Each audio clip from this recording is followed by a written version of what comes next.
the error rate is something that you can never get to zero. It's a little bit like in thermodynamics, there's this third law saying that Yeah, cool. there is no absolute Can't get zero. to You will absolute. never get there. What happens? How close can you get? Yeah. And again, that's what I said earlier.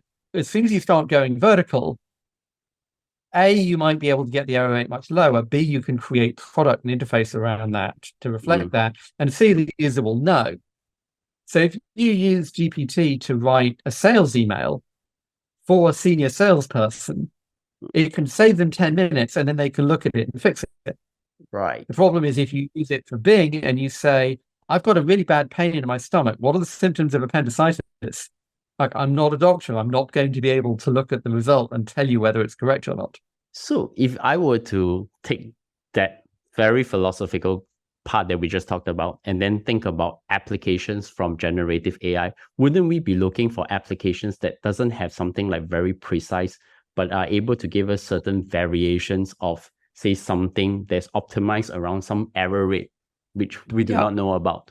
Maybe that's the way we should be thinking about AI applications. Yeah, so this is two answers here. One of them is that was not a very creative image, but I was experimenting and I said, make me some vintage French sports cars. So if you are brainstorming to make a 60s spy movie, okay, I'll use that. I'll think about that. Don't like that one. Let's go back to this one. Okay, it's got 2 steering wheels and no door.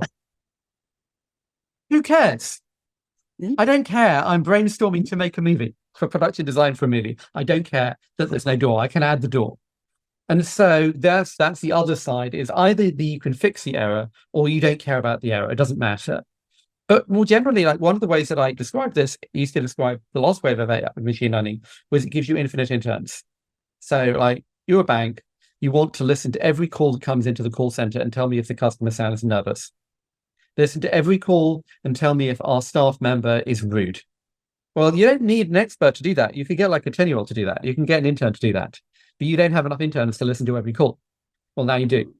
Machine learning is infinite interns. Now, to the sales email scenario, like write me 50 sales emails, except it doesn't take all week. It's like, okay, I'm going through Salesforce. Okay, I need to write an email here. Press go. Okay, I'll fix that and fix that. Press send. It's an intern. Now, of course, the joke in the scenario I just outlined is that half of LLMs will be turning 3 bullet points into a 200-word email, and the other half of the LLMs will be turning 200-word emails into 50 bullet points.